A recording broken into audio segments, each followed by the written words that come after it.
water drops you just heard were completely made with this modular and just a little bit of reverb. In this video, I'm going to show you how to make this patch completely from scratch. Personally, I like when videos are short and sweet, so I'm going to get straight to it and show you how to make it. So we're starting off with a blank canvas, and there's 5 modules you need for this particular patch. You need a VCO, you need an LFO, you need an ADSR, you need some kind of gate generator, and you need a VCA. That's all you need. So the first thing we're going to talk about is our VCO. So I'm going to use the triangle out from my Dixie 2. Now I'm going to have it at a relatively high pitch. As you can see, I have it on my position 8, which is as high as it goes. And just for some reference, this is how high it is. So it's pretty high. So now the next thing we want to do is we want to modulate our VCO with our LFO. In this case, I'm using my other Dixie 2 on the LFO mode, and I have it at a roughly 2 Hertz. I'm going to be using the sine wave waveform out into the FM input of my input of my Dixie 2, and I have it on exponential, and I want it to have a relatively large amount of modulation. So here, this is how it sounds. So as you can hear, it doesn't go super high. Well, it goes pretty high, but it doesn't go out of audible range, and it doesn't go super low out of audible range again. It's just somewhere in the middle that goes high and relatively low. So this is the basis of our water drop patch.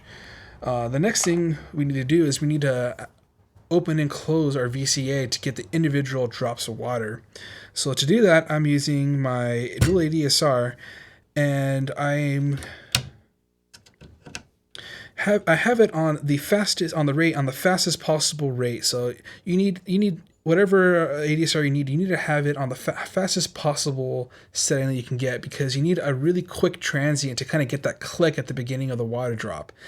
That's really important to getting this sound right. So yeah, whatever you have that can do that, use that. And so I have no attack at all, highest possible rate setting, and just a little bit of decay. And the reason for this is because we're actually just sampling just a little. If we have our sound right here, our waveform, we're actually just taking little tiny samples of that, which the modulation you heard before. We're taking just little tiny samples of a full cycle of the LFO. And the trick to getting this to sound right is you don't want the decay to last longer than a full cycle of your LFO, because otherwise it just sounds kind of wonky. It doesn't sound real. So just an example. Oops. So as you can hear, water drop doesn't go up and down in pitch. It's usually just one way or the other. So you want a relatively short decay. So now this is basically our patch. This is our individual water drop if I manually trigger it. That's it. That's your water drop. So now the trick, though, to making it sound really cool and sound like it's, like a big pipe, somewhere dripping a ton of water, in a sewer somewhere, is you need a random gate generator. And I'm using my wave runner. I have it at the lowest possible frequency setting on the on noise and with -5 distort, so it's shooting out random gates. But it's, even though it's in the lowest setting of speed on frequency wise, it's still really quick. And so just to show you how quick it is, I'm just going to take off the modulation on the VCO for now. I'm going to patch it into my gate. So as you can hear, it almost sounds like Morse code. It's super quick. So that's what you need to kind of get this right. So now if I patch back in my LFO, we basically have this is our water drops. This is the patch. That's all you really need to do in terms of the modular. Now the last thing we need some reverb. I'm using my Alesis MIDIverb 3, and I have it on factory preset number 12, which is a room reverb.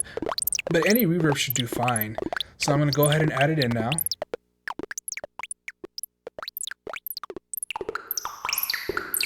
And that's your patch. That's your water drops. Thanks for watching.